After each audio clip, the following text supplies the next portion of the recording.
बच्चों, आपका अपना चैनल हिंदी बोधशिला इस पटल पर आपका स्वागत है। आज हम लोगों का विषय है गुण संधि। आज का विषय है गुण संधि।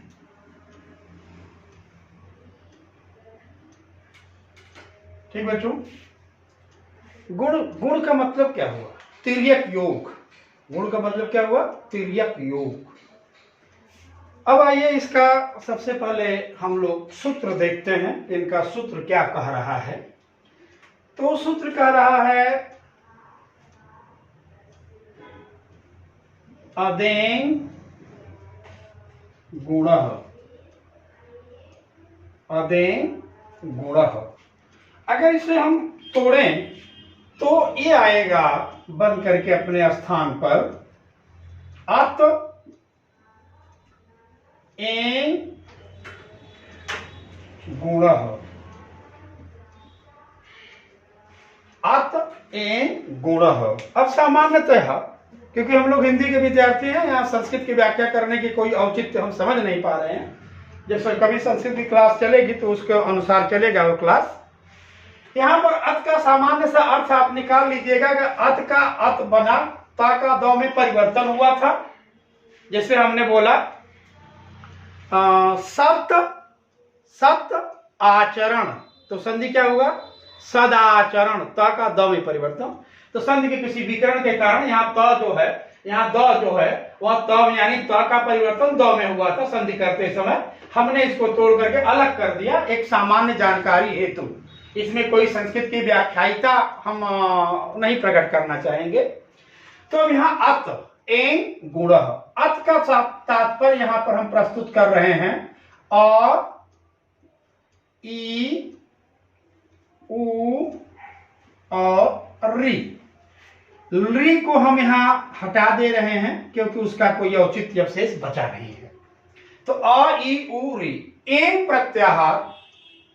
एं प्रत्याहार हम लोग जब यहाँ पर नोट करवाए थे कल आप लोगों को, तो आप लोग नोट करेंगे तो देखेंगे। हम फिर से लिख देते हैं अ ई उ ण। अ ई उ ण री ऋ क ए ओंग। अभी हम यही बाकी छोड़ दे रहे हैं। तो अब यहां करा एंग। एंग प्रत्याहार का मतलब क्या हुआ? जरा ध्यान से देखिए। एंग एंग प्रत्याहार का मतलब हुआ ए ओ।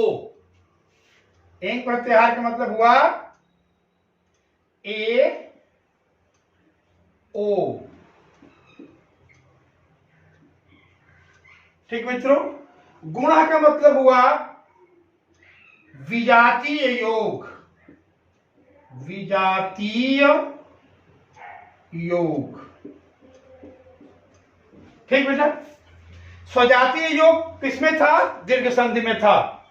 स्वजातीय योग दीर्घ संधि में था। अ प्लस अ बराबर आ। यहां विजातीय योग का मतलब अ प्लस ई बराबर ए। अ प्लस ई बराबर ए। अ प्लस उ बराबर ओ। अ प्लस री बराबर अर। अब ये इस संधि का मूल है। अदें गुणः अत एं गुणः। जब अत प्रत्याहार के वर्ण विजातीय योग करते हैं तो एं प्रत्याहार के वर्ण ए ओ अर की प्राप्ति होती है। इसको मैं बेशक कहिए तो लिख दूं, आप उतार लीजिए इसको। जब अत यानी अ ई उ री प्रत्याहार वर्ग, यहां प्रत्याहार नहीं बनाएंगे हम, वर्ग का वर्ण आपस में या अपने में विजातीय मेल करते हैं तो एंग प्रत्याहार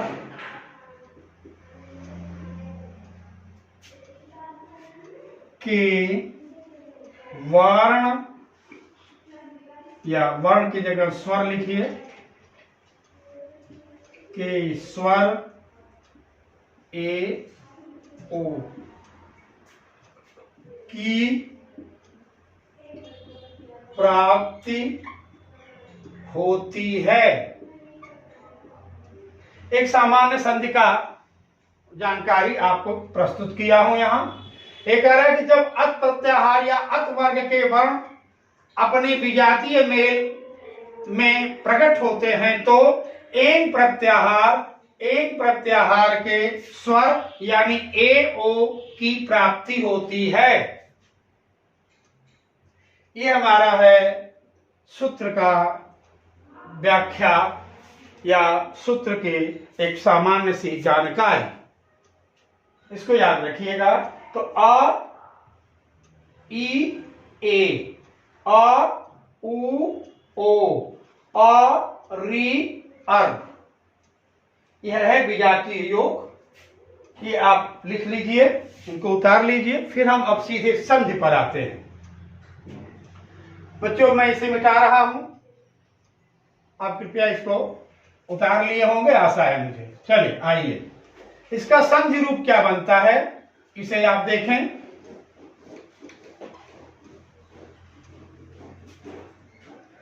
संधि कहती है कि यदि पूर्व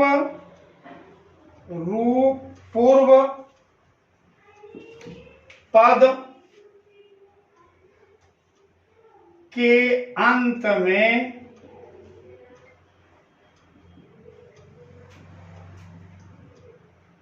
अ या आ आए तथा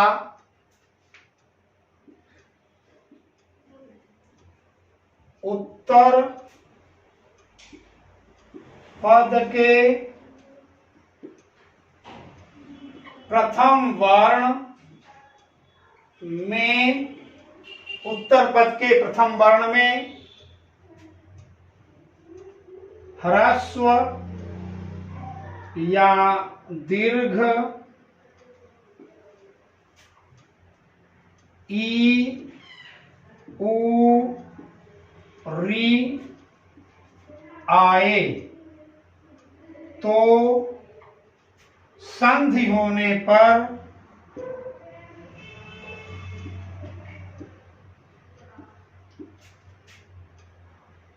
ई ए में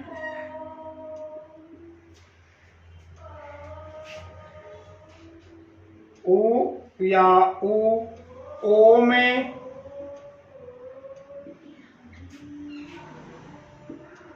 री या री अर में बदल जाते हैं।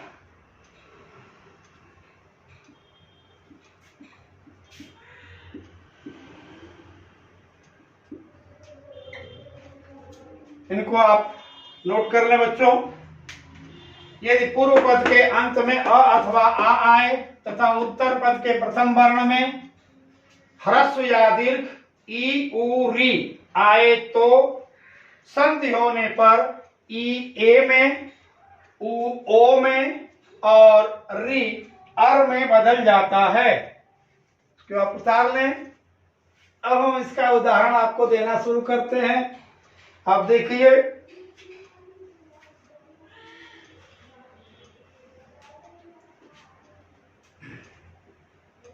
आइए मित्रों इसका उदाहरण देखते हैं। हम यहां लिखे देव प्लस ईश। मित्र यहां पर वर्ण दिख रहा है, इसलिए शक हो सकता है कि ये व है। इस नाते हम इसका वर्ण विच्छेद कर रहे हैं। वर्ण विच्छेद में हम दे को नहीं छुएंगे क्योंकि संधि मध्य में होती है, अतः केवल व को तोड़ेंगे। तो ये हो गया दे, व में से हमने अ निकाल लिया, प्लस ई और श।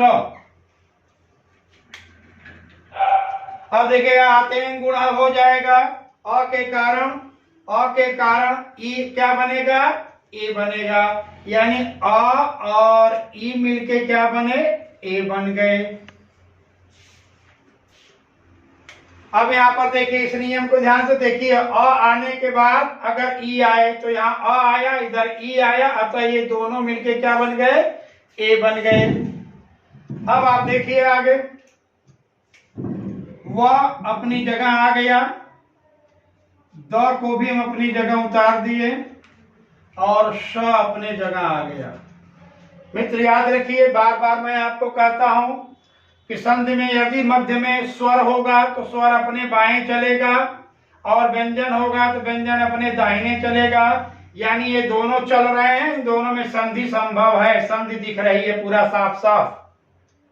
तो अब ये ए किस पर आएगा, व पर आएगा। क्यों? क्योंकि वर्णांते स्वरा, वर्ण के अंत में स्वर होता है। तो चूंकि हिंदी दाहिने बाएं से दाहिने चलती है तो इनका आगे वाला हिस्सा ए से मिलेगा, यानी अगर उच्चारण करेंगे तो वह पहले आएगा और ए बाद में आएगा। तो वर्णांते इनके अंत में स्वर आएगा, अतः ये इनको मिलेगा। और ये श्रीमान जी यहां पर क्या हो जाएंगे, वे, ये दोनों लोग मिलकर के वे हो गए, दे अपने जगह आ गए और श अपने जगह आ गया। मिला लीजिए क्या हो जाएगा, ये देवेश, क्या बने, देवेश। अब इसी तरह से नर प्लस ईश, नरेश, गण प्लस ईश, गणेश, महा प्लस ईश। अब यहां अ की जगह आ जाएगा, उसको भी देख लो। हमने यहां लिखा महा प्लस ईश, तो म ह में से आ गया बाहर, ई आ गया यहाँ, श आ गया यहाँ, आ और ई मिलके ए बन गए, म अपने जगह आ गए यहाँ, ह भी अपने जगह आ गए पर हलंत रूप में है, और श अपने जगह आ गए। ह और ए का संधि हो जाएगा, ये हो जाएंगे हे, म अपने जगह फिर आ गया और श अपने जगह फिर आ गया, ये हो गए क्या, महेश। क्या हो गए मित्र, महेश।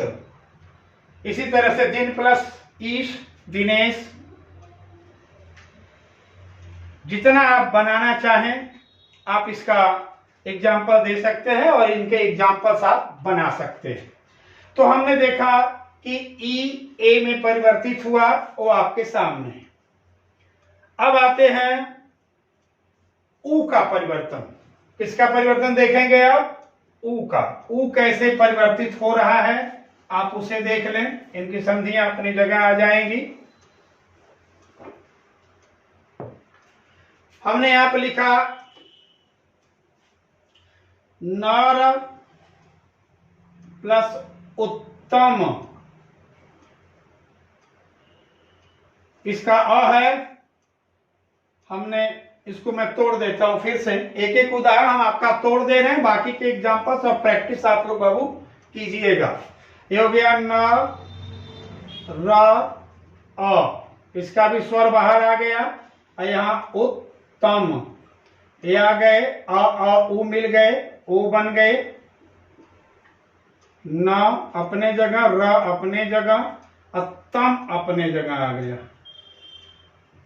ठीक मित्रों, ये देखिए ना उतर गया, र भी उतर गया, उत्तम भी उतर गया, ये जो श्रीमान जी। अब इनमें संधि हो गई, ठीक है, इनमें संधि हुआ तो क्या हो गया, रो, न फिर उतर गए अपने जगह, उत्तम अपने जगह फिर इनको उतार लो, तम, संधि हो जाएगा, क्या बनेगा ये, नरोत्तम। तम।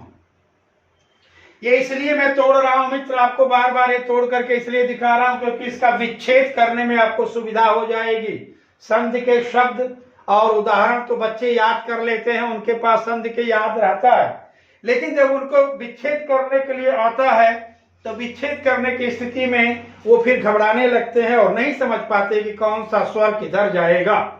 यहाँ अगर आप इसको इस हिसाब से पढ़ेंगे, इस हिसाब से जोड़ेंगे तो तोड़ने की कला आपको ऑटोमेटिक डेवलप हो जाएगी। अतः मैं एक एक वर्ण को तोड़ करके आपके सामने जोड़ना बता रहा हूं, इसी क्रम से वापस चलना होगा।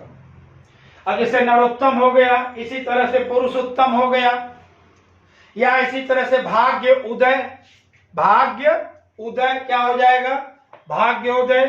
गंगा उदक, गंगोदक। सूर्य उदय, सूर्योदय। चंद्र उदय, चंद्रोदय। तमाम शब्द आप प्रैक्टिस में लीजिए और उनको बनाइए। नरोत्तम हो गया। हम सूर्योदय को भी एक और तोड़ देते हैं, उसको आप ध्यान से देखिए। हमने यहां लिखा सूर्य प्लस उदय। तो मेरे बच्चों सु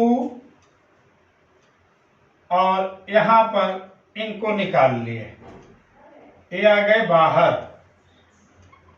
उदय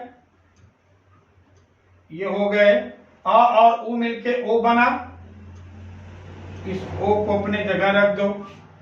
सु को भी उतार लो और इस श्रीमान जो को भी उतार लो, हलंत के साथ प्लस कर लो। यहां द यहां आ जाएगा। ये क्या हो गए, य और वो मिलके ये इस पोजीशन में आ गए। सु अपने जगह उतार दो और दय अपने जगह उतार लो।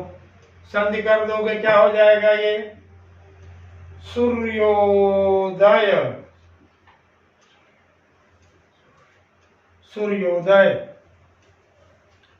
ठीक है मित्र, ये हो गया आपका विच्छेद की स्थिति, अरे संधि की स्थिति। अब आइए इनका एक बार हम विच्छेद देखें, कैसे विच्छेद होगा। अब हम इसको पूरा मिटा रहे हैं। गुण संधि का विच्छेद किस प्रकार से किया जाए, उसका मध्याक्षर क्या है, कहां पर वो प्राप्त होगा, कैसे हम उन्हें तोड़ेंगे। अब देखिए मित्र, हम लोगों ने देखा कि आ का मतलब आ दोनों, ई का मतलब बड़ी छोटी दोनों बराबर ए, आ प्लस उ बराबर ओ। ठीक है। और आ प्लस री बराबर अर। तो हमने ये दो उदाहरण देख लिए। अब आइए अर का उदाहरण देखा जाए कि अर कैसे बना रहा है। यहां हमने लिखा देव प्लस ऋषि। क्या लिखा, देव प्लस ऋषि। अब इनको तोड़ते हैं, इनको ध्यान से देखिएगा। दे व आ प्लस री शी। तो आ और र मिलकर के यहां बन गया अर। ओके मित्रों, दे अपने जगह आ गया और वह अपने जगह आ गया, शी अपने जगह आ गया। अब देखिए यहां पे, यहां संधि के मध्याक्षर में स्वर और व्यंजन दोनों हैं। जब स्वर के संधि के मध्याक्षर में स्वर और व्यंजन दोनों, तो ये स्वर हैं, ये अपने स्थान से किधर चलेगा, इधर।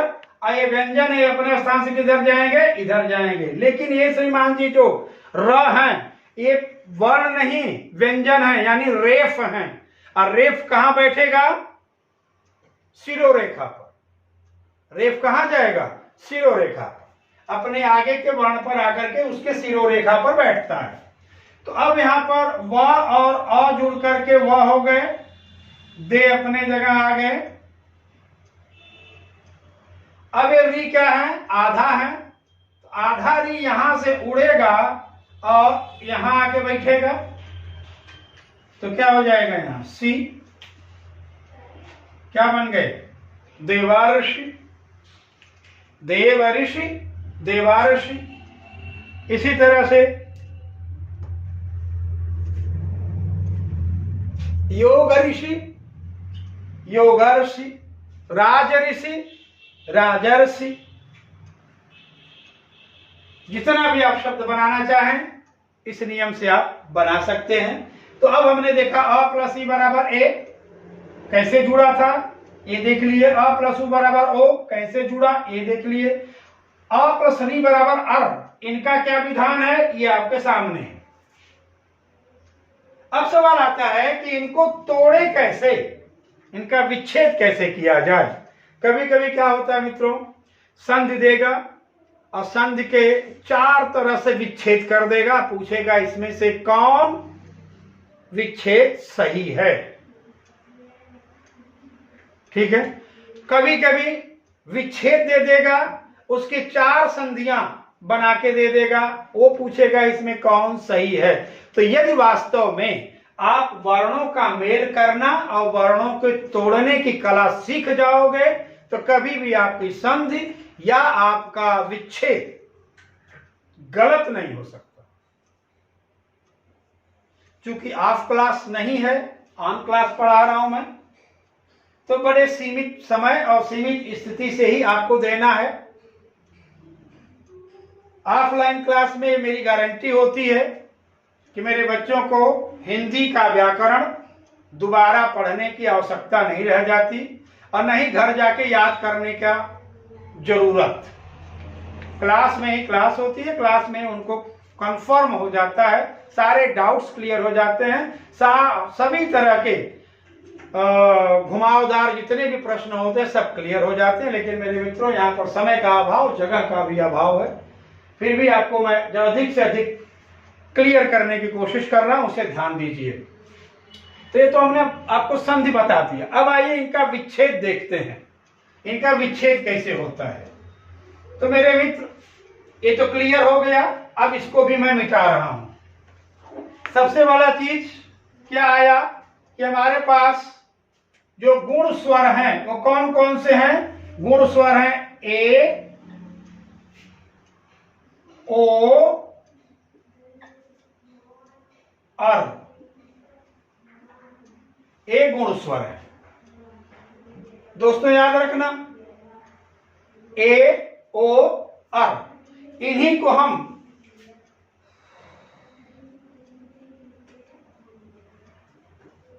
गुण स्वर भी कहेंगे, गुण संधि का मध्याक्षर भी कहेंगे। इन्हीं को गुण संध्याक्षर भी कहते हैं। ये गुण स्वर भी हैं, संधि का मध्याक्षर भी हैं और गुण संध्याक्षर भी हैं। अब इसका मतलब क्या हुआ मित्र? अब देखिए, ये जुड़ा हुआ ये गुण है, ये किससे किससे बना था? अ प्लस ई से। ये कुछ भी हो सकता है। यहां अ प्लस ई में आप ये मान के चलिए, यहां छोटा अ या बड़ा आ भी हो सकता है, इधर छोटी ई या बड़ी ई भी हो सकती है, कोई दिक्कत नहीं है, पर मेल एक ही होगा। अब इसमें क्या होगा? ओ में ओ बनेगा अ प्लस उ, यानी इसको भी अगर आप देखेंगे तो ये श्रीमान जी इस रूप में भी आ सकते हैं, आ प्लस उ। आप इस रूप में भी आप इनको लिख सकते हैं। ठीक है, अब आइए इनमें, ये तो अपने जगह अ ही है और ये अपने जगह री आ जाएंगे। ठीक है, इनका भी रूप आप इस रूप में भी देख सकते हैं, आ प्लस री और री। ये इनका विच्छेद है, याद रखिए। तो यानी अ प्लस ई बराबर ए संधि है, और ए का अ और ई तोड़ेंगे तो विच्छेद है। दोनों स्थिति आपके सामने है। आ प्लस उ बराबर हो संधि रूप है। विच्छेद क्या हो गया? आ प्लस उ, क्योंकि इनका निर्माण अ प्लस उ से हो रहा है, तो जब टूटेंगे भी तो भी इनका अ अलग और उ अलग हो जाएगा। अब एक एक का एग्जाम्पल हम आपको दे रहे हैं। जैसे हमने यहां पर अभी आपको लिखा था दिनेश, क्या दिया था मित्र? दिनेश। अब इस दिनेश पर गौर कीजिए आप, ठीक है। अब ये दी, दी क्या है? छोटी ई की मात्रा है। छोटी ई मूल स्वर है, छोटी ई मूल स्वर है। ये किसी से मिलकर नहीं बना है कि हम इसे तोड़ेंगे, अतः इसमें कोई संधि नहीं है। अब आइए यहां ने, ने में क्या है? ए है। ने में क्या है? ए। और यहां आ गया श। इसमें भी टूटने का या विच्छेद होने के कोई जगह नहीं, तो मध्याक्षर क्या मिला? ने। ने में क्या लगा है? ए। ए कैसे बना है? और ई से। ध्यान दीजिएगा, किससे बना है? और ई से। अब इस न का जब ए निकल गया तो न क्या हो गया? आधा, हलंत हो गया। अब ये श्रीमान जी यहां आएंगे और किस रूप में आएंगे? हलंत रूप में आएंगे, क्योंकि इनका स्वर निकल गया बाहर। वर्ण का स्वर निकलेगा तो वर्ण व्यंजन बन जाएगा। वर्ण का स्वर निकलेगा तो वर्ण व्यंजन बन जाएगा। ये दी आ गए अपने जगह। और अब यहां पर ई, अब हमको निकालना है ईश, तो ये हो जाएंगे बड़ी ई, और श आ गया अपनी जगह। इनका हम संधि कर दें, इनका संधि करेंगे तो क्या बन जाएंगे? ये न। क्या बनेगा? न। ये हो गए दी। अब इधर क्या बचा? ई और श, तो दिन प्लस ईश कैसे टूटे देख लीजिए। दिन प्लस ईश, ठीक मित्रों, तो दिन प्लस ईश हो गए। अब आइए ऊ को भी तोड़ दें। ऊ देखिए कैसे टूटता है, इनको भी आप जान लें। हमने यहां लिखा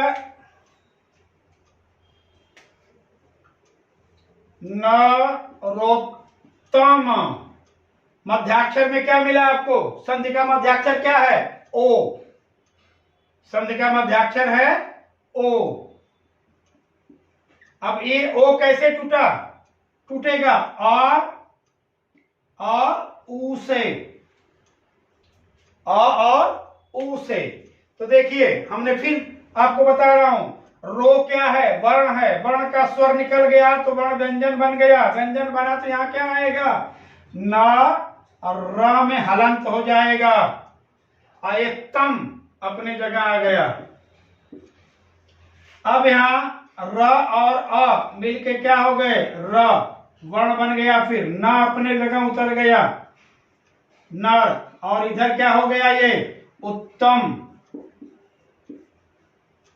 क्या बन गया? ये नरोत्तम।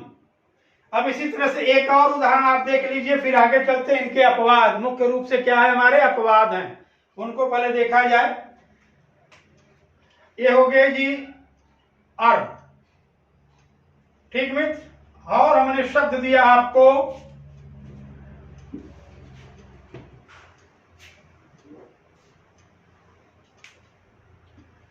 देवर्षि। क्या दिया?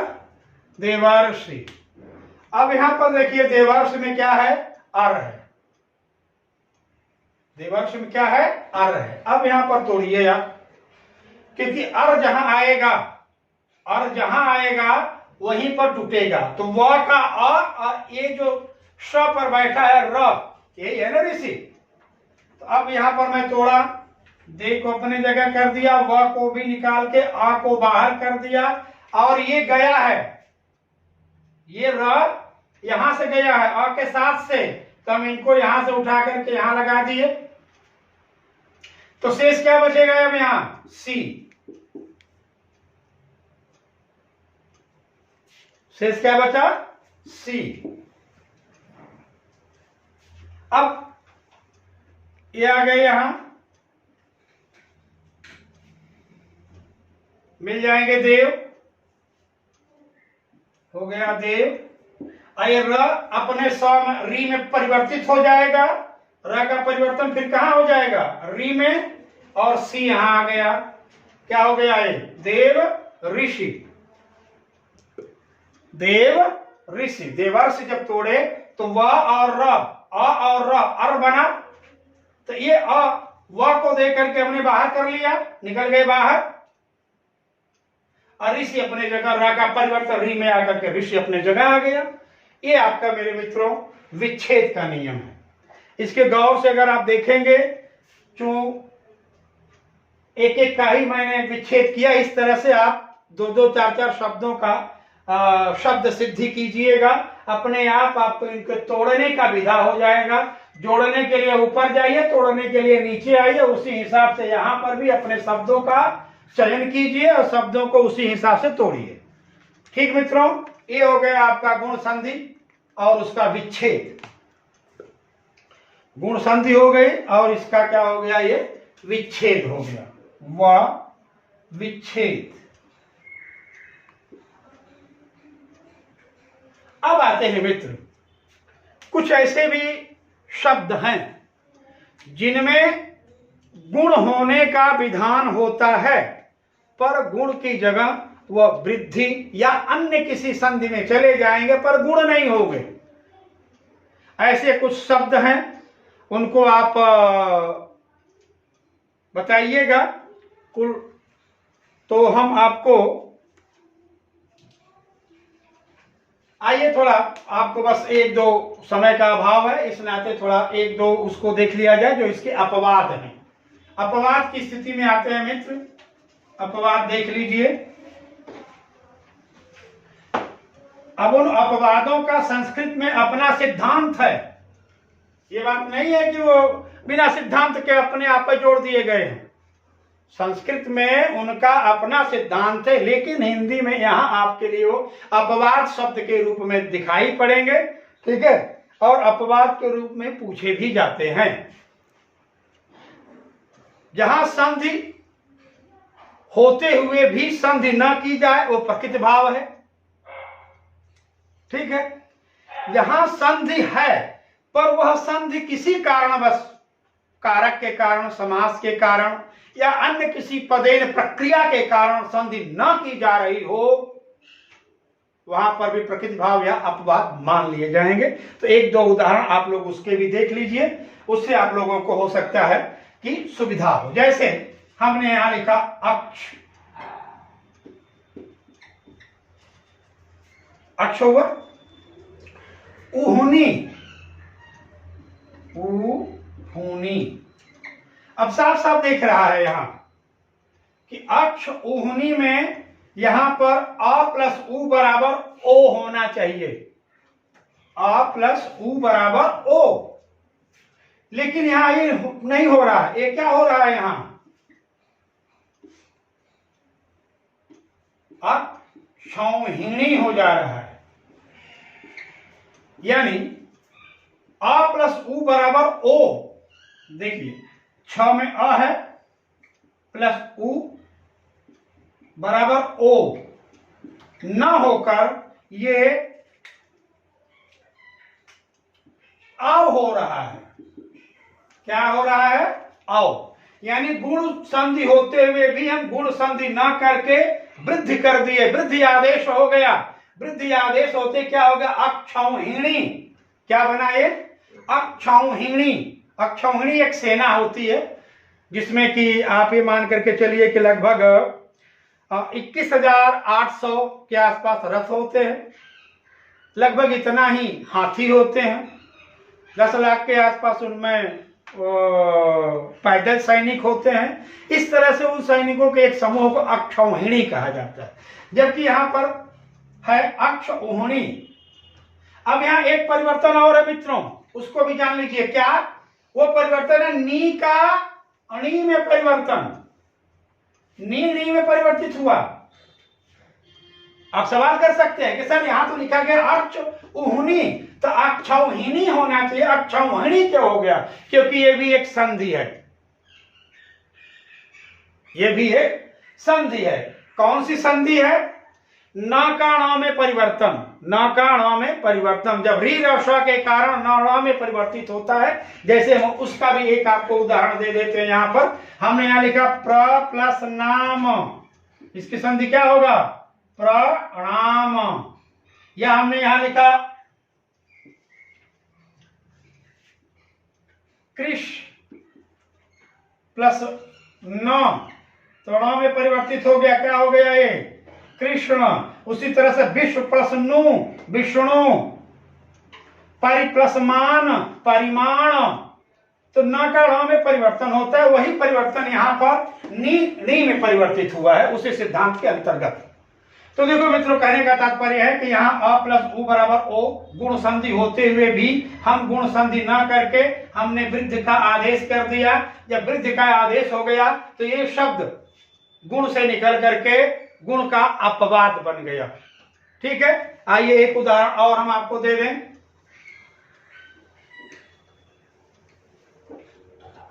हमारा उदाहरण है प्रऊढ़। प्र प्लस ऊढ़, प्र प्लस ऊढ़। अब देखिए अ प्लस उ बराबर ओ, लेकिन क्या हो रहा है? यहां प्रौढ़ आ हो जा रहा है, यानी वृद्धि हो जा रही है।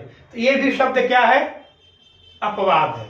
संधि गुण का है, ठीक है। यहां देखिए गुण हो रहा है, पर यहां पर वृद्धि कर दिया गया, तो अब ये गुण का अपवाद हो गया। कौन? प्रौ। अब इसी तरह से स्व ईरह,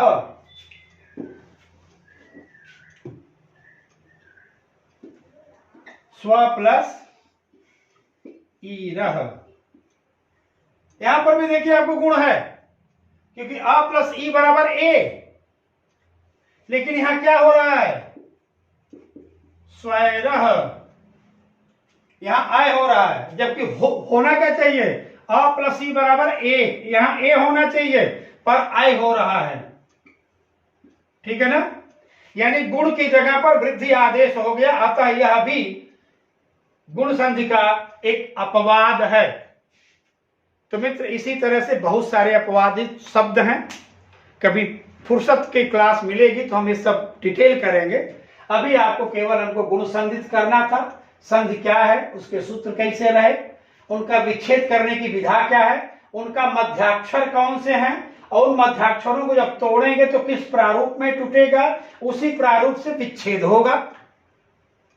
प्लस हमारे गुण संधि के अपवाद के शब्द का कौन है, क्यों उनमें अपवाद आया, क्योंकि जहां उनको गुण होना चाहिए वहां गुण न हो करके वृद्धि आदेश किए गए। इसके कई रीजन होते हैं। जब समास करने बैठते हैं, समास के दोनोों पद समान या तृतीया तत्पुरुष में आ जाते हैं तो वहां पर भी नहीं टूटता।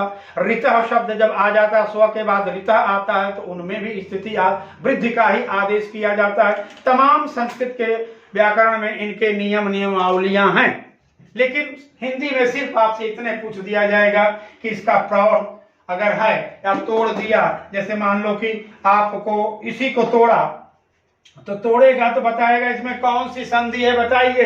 अधिकतर याद रखिएगा, इन संधियों को तोड़ के पूछता है और संधि पूछता है। तो जब आप टूटे हुए रूप में देखेंगे तो आपको अ प्लस ई दिखेगा, तो फटाक से आप गुण बताएंगे। नहीं मित्र, उसको ये देखिएगा कि कहीं अपवाद का शब्द तो नहीं है वो। अब स्वैरह दे दिया, स्वैरह को तोड़ दिया, और तोड़ करके आपसे पूछा तो अ प्लस ई बराबर ए, यानी गुण संधि मत लगाइए, अपवाद उसका विकल्प दिया रहेगा। इसकी सावधानी आप अवश्य बरतें। इसी के साथ बच्चों, मैं इस क्लास को अब समापन कर रहा हूं। आप लोगों से एक रिक्वेस्ट है, क्योंकि आप ही लोगों के भाई बंधु जो विद्यार्थी हैं वो भी कहते हैं कि गुरुजी आप बच्चों से बता दिया कीजिए बार बार कि चैनल को लाइक और सब्सक्राइब और वो सब जो होता है उसको कर लिया करो।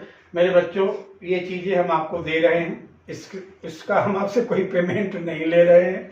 आपके सफलता के लिए मैं प्रयास कर रहा हूं, तो मैं पढ़ा सकूं ऐसी ऊर्जा देने के लिए आप भी सब्सक्राइब और लाइक और बेल जो भी होता है होगा आधुनिकता का, उसको प्लीज़ करते रहिएगा। धन्यवाद।